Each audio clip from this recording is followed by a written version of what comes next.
Dragi gledalci, dobrodošli v tokratni oddaji Moja družina, kjer imamo čast gostiti izjemno strokovnjakinjo z področja kognitivnih treningov Bojano Fende Habula. Njeno poslanstvo temelji na odkrivanju in krepitvi potencialov človeškega uma, karierna pot, ki jo je zaznamovalo globoko razumevanje in strast do mentalnega zdravja, razvoja, miselne kondicije ter osebnostne rasti. Pozdravljeni, Bojana. Dober večer. Dobrodošli pa nas v studiu. Hvala. Bojana je svojo poklicno pot posvetila raziskovanju, kako lahko treningi možganov, učinkovite metode učenja in veščine hitrega pomnjenja pripomorejo k izboljšanju kakovosti življenja in posameznikov in skupnosti. Kot ustanoviteljica enega od vodilnih centrov za kognitivni trening je Bojana skozi leta pomagala številnim posameznikom in podjetjem pri doseganju boljših rezultatov, večje osredotočenosti ter notranji umirjenosti. Z nenehnim poglabljanjem v nevroznanost in kognitivne metode si prizadeva, da bi vsi, od mladih do starejših, imeli priložnost razviti svoj in odkriti, česa so sposobni. V današnjem pogovoru se bomo poglobili v njen pogled na pomen možganske vadbe, katere koristi se odražajo v hitrejšem pomnjenju, boljšem osredotočanju ter večji produktivnosti. Spoznali bomo, kako lahko z zavestno skrbjo za možgane ohranjamo njihovo prožnost, izboljšamo svoje kognitivne sposobnosti in posledično vzpostavimo boljše ravnotežje v vsakodnevnem življenju. Bojana nam bo predstavila, kako kognitivni treningi in metode hitrega učenja niso namenjeni zgolj izboljšanju učinkovitosti pri delu, temveč tudi pri gradnji osebnostne stabilnosti in odpornosti. Poleg tega bo delila navdihujoče osebne zgodbe, ki so oblikovale njen pristop in prepričanje, da lahko vsak posameznik, ne glede na starost ali ozadje, izboljša svoje miselne sposobnosti in odkrije nove poti do uspeha. Pridružite se nam v pogovoru, ki bo razkril moč človeškega uma ter nas spodbudil k razmišljanju o tem, kako lahko tudi sami poskrbimo za svoje mentalno zdravje in moč misli. Pozdravljeni še enkrat. Pa da ne začneva s tem, s čim se ukvarjate, začniva raje s tem, s kakšne družine prihajate. Poglejte, globoko v sebi ob takem vprašanju vedno istočasno občutim vse tri moje družine. Torej, dve krvni, primarno in sekundarno, v kateri sem že tudi 41 let, ampak tudi duhovno družino. To je pa Karnion. Moji učenci, moji sodelavci, prekrasni vsi. Ne morem brez te tretje družine, ki je ravno tako v mojem življenju ves čas prisotna in vse moje veščine tudi izhajajo iz dela na tem področju. Glede na to, da se ukvarjate z izobraževanjem, kako je bilo pa pomembno v vaši primarni družini, kako je bila pomembna izobrazba za vaše starše, kako so to prenašali naprej na vas? Moram reči, da pri nam je bilo branje knjig, branje časopisov in pa učenje. To so bile glavne vrednote, ki sem jih jaz dobila že v primarni družini. Moja mama je večkrat rekla, da midva z očetom samo bereva. Ona more pa delati. Ampak sem pa zelo ponosna na njo, kljub temu, da ni bila intelektualka, da je bila šivilja, je pri mojih 13 letih šla na pobudo takratnega ravnatelja v Pionirski knjižnici in podpisala dovoljenje, da jaz lahko berem vse knjige. Tudi une za odrasle. In je rekla, pospremila je to, veste, gospod ravnatelj, branje knjig pa nikomur ne škoduje. Kako bi pa pole rekli, v življenju je pomembna formalna izobrazba in pa tista neformalna življenjska izobrazba. Kakšno težo bi dali eni in drugi? Glejte, ravno Carnion je leta 1991 nastal kot duhovni otrok, arhetip modrosti in srčnosti. Torej, ni dovolj samo modrost. Za življenje, znanja in veščine za življenje, vrednote, nam morda vseeno premalo da naša šola, ne? Čeprav sem jaz hodila v šolo, kjer je bilo morda vendarle velik poudarek na bratstvu in enotnosti, se spomnim, ne? Ni bilo nekih težav z integracijo različnih nacionalnosti, kot zdaj poslušam moje vnuke. Veste, me kar srce boli, ko razlagata, kako se integrirajo otroci iz Kosova zaradi jezikovnih razlik. No, ravno tukaj bi se navezal jezik oziroma učenje jezikov. Kakšen poudarek v Sloveniji dajemo učenju jezikov? Po vašem mnenju dovolj velik, ravno pravšnji, premajhen? Poudarek ni dovolj. Potrebno je naravno učiti jezik. Ne tako kot v šoli, kjer je premalo poslušanja, iz prazne posode ni kaj pametnega pravilno zapovedati. Torej, poslušanje je ključno. In tudi narava ima vedno prav. Mi smo se kako naučili materinščino? Tako, da smo prve 2 leti samo poslušali. 2 ušes nam je mati narava dala in en jezik. Torej, najprej se 2 leti posluša, potem se pa spregovori. Res je. Mogoče poznate podatek v Sloveniji, koliko jezikov povprečno govori Slovenec? Ja, naj bi, veste, tukaj sem pa jaz skeptična, ker preveč ljudi pride k nam in reče, mi pa angleščino kar znamo, dajmo se nemščino učiti. Vprašanje, ja, koliko znaš, razumem. In ko jih testiramo, po 10 letih, torej na koncu, recimo ekonomske fakultete, mnogi niti črke A ne znajo. Torej, niti pozdravnih fraz. S kom začnemo dialog? Mi učimo predvsem dialog. In da so ljudje v naravnem, sproščenem alfa stanju, to je naravno stanje, to ni neka hipnoza, veste, mi učimo ljudi, da se sami sprostijo, niso potem odvisni od nikogar. Omenili ste alfa stanje, verjetno potem se tudi vaša šola razlikuje od drugih šol, da vsakega udeleženca postavite v fazo, a je to neke vrste tudi meditativna faza, kjer lažje potem srkaš? To je naravno stanje, ki ga mi vsak dan zdravi ljudje dosegamo zvečer, preden zaspimo in zjutraj, preden se zbudimo. To ni nič umetnega, naši možgani pač funkcionirajo pod 12 Hz v sproščenem stanju, med 8 in 12 Hz je tako zvano alfa stanje in tukaj smo mi sprejemnik za jezik. Spravi, učenje v sodelovanju z naravo. Tako, naravno. Veste, narava ima vedno prav. Mi nismo bolj pametni, kot je narava, ne? In mi spoštujemo našo anatomijo. Kako naši možgani funkcionirajo med učenjem. Prej ste lepo povedali nevroznanost. Torej, jaz sem vrsto let proučevala, kako naši možgani funkcionirajo med učenjem matematike, fizike, kemije, drugače kot med učenjem tujih jezikov. Super, to in še več bova šla in se dotaknila še v nadaljevanju, zdaj pa predlagam, da naredimo kratek premor.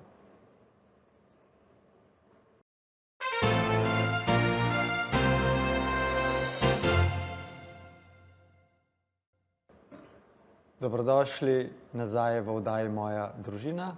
Z našo gostjo se danes pogovarjamo o nekem posebnem načinu učenja. Vendar glede na to, da je dodatno učila jezike že več kot nekaj tisoč ljudi, se pravi 400 ljudi mesečno, ima pa tudi eno posebno strast in to je pisanje. In Bojana je napisala knjigo z naslovom Deklica, ki je poletela z mirom. in to je po resnični Ja, zgodbi. to je pravljica za vse starosti, ne samo za otroke. In sicer naša Ema Klinec, svetovna prvakinja iz leta 2021, je priletela v Karnion na nemščino. Potem sem pa jaz prepoznala v njej vse tiste vrednote, za katere verjamem, da ne samo vsak športnik, ampak vsak človek z velikim čejem naj bi jih osvojil in gojil. Prej so se pogovarjali o formalni izobrazbi. Kakšen pomen ima za vas vrtec, osnovna šola, srednja šola? Ker ti nekje sem prebral, da otroci hitreje srkajo znanje, ne? Ampak tudi zato, ker drugače dihajo, drugače razmišljajo, niso obremenjeni. In še naslednje vprašanje, ali nas ta šola nauči dovolj za življenje ali obstajajo še poti? Ja, lepo ste to povedali že vi, nekaj od tega. Torej, meni se zdi zelo pomembno, da aktiviramo tega našega notranjega otroka. Ne glede na našo stvarno, kronološko starost. Imamo mi plast osebnosti, ki se ji reče notranji otrok. In ta je vir naše učljivosti. In dialog z njim nam pravzaprav odpira vrata za nova znanja, za bolj naravno učenje. Jaz kot otrok sem imela izjemno srečo, veste. Živela sem ves čas v miru, to je zelo pomembno, kajti moj sin je doživel 10-dnevno našo vojno, ne? In nikdar ne bom pozabila njegovih prestrašenih oči, ko so bombardirali. Mi smo pa živeli takrat torej tik pod Krvavcem, ne? Brnik, ne? Ja, in naš oče je ukazal, da gremo v klet. In tiste oči mojega sina takrat so meni dale dejansko razsvetljenje v tem smislu, da ni dovolj, da se ukvarjamo samo s svojo družino. Ampak sem takrat prepoznala, da je meni pomembno, v kakšno šolo bo moj otrok hodil, v kakšen svet ga spustim, a bo ta svet v miru, a bo imel priložnost živeti v miru, to je danes privilegij. In tudi nenazadnje, takrat sem se začela potem ukvarjati z našimi učitelji. Tako. In 4 vodstva vrtcev sem tudi usposobila za te naravne metode, kajti čim prej začnemo, še vedno velja tista, kolikor jezikov znaš, toliko veljaš, ne? Mi smo zelo rasli gor s tem. Jaz se spomnim, pred mojim vstopom v šolo me je moj oče seznanil z gospo, ki je bila profesorica angleščine na morju, na taborjenju, in ona me je testirala, koliko sem jaz zdaj, bomo rekli, nadarjena, ne? In ona mi je vlila veliko veselja, ker mi je znala angleščino predstaviti skozi svojo izkušnjo bivanja v New Yorku. Wow. Ja. In ste z zanimanjem poslušali, ne? Tako. Skratka, jaz mislim, da je formalna izobrazba zelo pomembna, ni pa dovolj. Tudi učenje ni nekaj končnega, to je permanentno učenje. Mi se učimo celo življenje in jaz bi ob tej priliki res pozdravila tole vašo krasno oddajo. Za mene je družina prva vrednota. Na drugem mestu pa nenehno potem tudi rast, izpopolnjevanje znotraj družine in širše, kot sem povedala že prej. In pa še ena vrednota vam je zelo pomembna, o kateri ste napisali knjigo, to je pa vrednota prijaznost. Ja. Torej, jaz osebno verjamem v to, da imamo v genski strukturi potrebo po spoštovanju, po ljubezni, po zabavi v širšem smislu te besede in svobodi. Torej, prijaznost kot spoštovanje ne samo tistih naših najožjih družinskih članov, ampak nasploh. Poglejmo danes v našo ljubo Slovenijo, Ali se politiki spoštujejo med sabo? Kaj poslušamo? Kako mogoče, da se navo politikov preveč dotikala, ne? Bi rekli pa mogoče generalno, no? A smo Slovenci prijazen narod? Kajti, mislim, to bi težko generalizirali, ne? Vsekakor se je treba zavestno vprašati. Čist preprosto, veste, to je stara modrost, bomo rekli, iz Svetega pisma. Ravnaj z drugimi tako, kot bi želel, da drugi s tabo. Torej, vsi si želimo prijaznih odzivov, prijaznih, nasmejanih pozdravov in najprej pa sami dajmo to, ne? Tako. Prej ste omenjali alfa stanje. Se pravi, da se lahko lažje naučiš jezikov v alfa stanju. Lahko potem rečemo, da nekdo, ki ima izkušnje v vaši šoli učenje jezikov skozi alfa stanje, to lahko prenese tudi na druga področja učenja, spoznavanja. Ja, glejte, alfa stanje je ključno pri zdravem otroku do 7. leta. Takrat mi še nismo razvili višjih beta frekvenc, ki jih pa potrebujemo za logične predmete, matematiko, fiziko, kemijo. Torej, naša šola je zelo dobra, kar se tiče umeščenosti v višje razrede osnovne šole teh logičnih predmetov. Zakaj glih mogoče 7. razred oziroma a se potem, ko otrok raste, a je bolj izpostavljen stresu in potem ne zna več se v to stanje vračati oziroma ni več to njegovo naravno? To je čist naraven proces. Narava poskrbi, da do 7. leta se otrok nauči, ker za njega je pa preživetvenega pomena, vsaj materinščine, ne?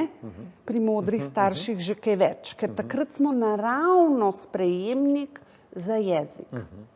Kasneje pa potem razvijamo še druge veščine in strategije za učenje logičnih predmetov. Do 7. je pa preživetvenega pomena, da se otrok nauči vsaj svoj jezik, materinščino. Čim bolje. Ja, fino je, jaz bi apelirala na vse mlade starše, pri 5 letih najkasneje uvedejo tudi angleščino. Angleščina je pač za nas Slovence tako kot šoferski izpit. Del splošne izobrazbe. Praktično moraš še znati, ne? Tako. Čas naju preganja, tako da predlagam, da gremo skupaj z gledalci na kratko pavzo in se vrnemo čez nekaj minut nazaj.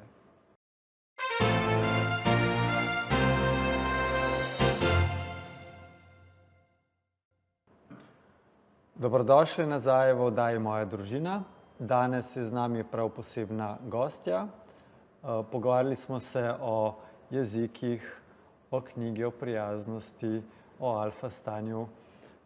Pomembno je v življenju, ker živimo v bistvu v času, kjer je edina stalnica sprememba. In moramo poiskati načine sprostitve. Kako se vi sprostite oziroma imate kakšno navodilo, nasvet, kako naj se naše gledalke in gledalci najbolj sprostijo? Poglejte, zagotovo je najbolj pomembno se sprehajati po gozdu. Hvala Bogu, v Sloveniji imamo še dovolj gozda. Ob morski obali je ravno takšen zdravilen aerosol. Jaz sem bila na antičnih ostankih prve evropske bolnice, Hipokratove, na otoku Kos in točno se vidi, to so stara znanja. V pinjevem gozdu, ob morski obali. Torej, sprehod v gozdu ali ob morski obali s pravilnim celostnim dihanjem. Dihanje, torej meditacija, samo da opazujemo dihanje, počasno, neslišno, nežno do sebe, dihamo s trebušno prepono, približno takšna amplituda je pomembna, 3 sekunde vdih, 4 sekunde izdih, nič umetno. Trebušna prepona, to je tukaj, ne? Ja. Tako. Zakaj pa ne s pljuči? Ni pravilno, da se nadihaš? To je samo 1/3 potem celega vdiha. Zelo je pomembno, torej nič kaj misterioznega in skrivnostnega Jaz imam zelo rada razvidne stvari, demistificirane, ne. Torej, samo da opazujemo dihanje in da smo danes v tako potrebni tišini. Ta pojem praznine je meni tudi zelo pomemben. Kajti danes smo prepolni informacij. In zvečer namesto, da se usedemo vsak ob svojih elektronskih napravah, je fino, da se družina zbere kot ob svetem ognju, ob kakšni knjigi. Ne? Pa svečke, ne? Tako, tako. In da se prvič pogledajo v oči, se vidijo, slišijo, se občutijo. To je zelo pomembno za vsako psihodinamsko skupino, zlasti pa za družino. Stres je en zelo pogosten stranski produkt preveč dela. Kako se lotiti? Ne samo preveč dela. Na nek način neosmišljenega dela. Ker jaz še nisem videla izgorelega človeka, pa smo jih ogromno, torej učili pravilnega načina življenja. Nihče ni zbolel samo od preveč dela, ampak zaradi nesmiselnega dela in neharmoniziranega 24-urnega. Vsi imamo 24 ur, nihče nima 25. Nekje sem prebral oziroma slišal, da se imunska moč telesa oziroma posameznika neverjetno poveča v 1000-kratniku, ko delaš dobra dela. Ja, to pa absolutno. Tudi jaz z nito ogulin, a veste, dele so bili raven ti prazniki, pa sem se ponovno spomnila in Mance Košir, obe dve sta bili zelo, zelo dobri moji učenki v Karnionu. In vedno se spomnim, koliko dobrih del smo naredili, tudi ta moja druga knjiga, Dnevnik prijaznosti, smo izdali pri Aniti Ogulin, Zveza prijateljev mladine, skupaj z njo in njenimi res prekrasnimi sodelavkami, ki tudi zdaj nadaljujejo to poslanstvo. In ob tej priliki bi želela povedati, da smo donirali tudi to deklico, ki bo poletela z mirom, ne, v res družine, ki si morda ne morejo privoščiti. Kajti cena je pač takšna, ker je v tej knjigi tudi angleška in nemška verzija, torej v isti knjigi so 3 jeziki. In torej donirali smo Aniti Ogulin in Zvezi prijateljev mladine knjige, tako da tisti, ki si jih ne morejo privoščiti, jih lahko dobijo tam, ker jih že imajo. So jih že prevzeli 100 knjig, smo dali, ker jaz njim zelo zaupam, vem, da jih bodo dobili pravi otroci. Ne vem, če sem pravilno prebral, v vaših prostorih imate tudi ene posebne slike, ki spodbujajo še boljše počutje? Ja, mi imamo od znane ustvarjalke, ne, ona pravi, da ni umetnica, ampak ima portale Urška Lan. Kar 25 jih je, energetskih portalov in praktično vsakdo lahko pride, mi smo odprta hiša, lahko pogleda ali samo portale ali preizkusi našo metodo. Kajti težko je pravzaprav ljudem povedati z besedami. Besede so samo 7% naše celostne komunikacije. Tako da vedno je dobro, da mi na lastni koži doživimo. Tako da jaz bi res povabila vse naše gledalce, da se udeležijo odprtih vrat in da doživijo na lastni koži izkušnjo mogoče angleščine ali katerega od drugih 13 tujih jezikov. Zadnje leto pa moram reči, da smo pa že cel svet praktično učili slovenščino. Ja, Filipince, Turke, potem enega Finca. Pakistanca. Ja, tako, res in Indijce. Kje mogoče vidite vašo šolo čez 5-10 let? nočem biti napovedovalka prihodnosti. Dajmo se presenetiti, veste, meni je Rumi zelo blizu s tisto predaj bistroumnost za čudenje. A se strinjate mogoče z mano, da najboljše stvari oziroma najenostavnejše stvari so vedno najboljše? Ja, ker so naravne. To sva že prej povedala, da naša metoda ni nekaj umetnega. Mi samo probamo ponuditi odraslemu človeku isto izkušnjo, kot jo ima otrok do 7. leta po naravni poti. Torej, ustvariti pogoje, da se človek uči brez strahu, sproščeno, brez sramu tudi. Moram reči, da zelo veliko udeležencev mi potem kasneje zaupa. Joj, rečejo, zakaj nisem že pred 20 leti prišel? Pa me je bilo sram, me je bilo strah. Nepotrebno. Potem pa jaz ženske vprašam, a veste, ali vas je pri ginekologu tudi sram? Pa vse rečejo, ne, tam me pa ni. No, pred nami tudi ni treba nikogar biti sram ali strah. Mi smo tudi profesionalci. Super misel. Za zaključek, mladi osebi, ki se podaja na življenjsko pot, bi delili z njimi kakšen vaš nasvet iz svojega življenja? Ja. Torej, jaz verjamem v to, da če beremo knjige, živimo tisoče življenj. In že zelo zgodaj sem Sokratov krog posvojila in ga večkrat delila z drugimi. Torej, več kot vemo, bolj se nam odpirajo neznana obzorja in se bolj zavedamo, da še veliko ne vemo. Tisti, ki zelo malo vejo, so pa že zelo zadovoljni hitro. Ne mislijo, da že vse vedo. Se pravi, bodimo radovedni. Tako. In verjemo v svoje sanje.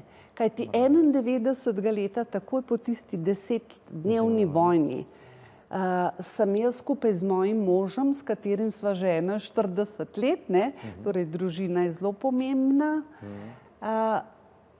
na tej poti in dejansko smo že takrat videli, da je izobraževanje, delo na sebi, osebnostna rast, nenehno ustvarjanje tudi in inovativnost. Kajti nikdar ni konec tega, ne? Do smrti se učimo, pa še ne bomo popolni. Ni se zabiti. Najlepša hvala, gospa Bojana. Drage gledalke. Hvala tudi vam za povabilo. Hvala, da ste se udeležili intervjuja. Drage gledalke, dragi gledalci, vabim vas na ogled ostalih oddaj, Moja družina. Sedaj pa en lep preostanek dneva vam želim.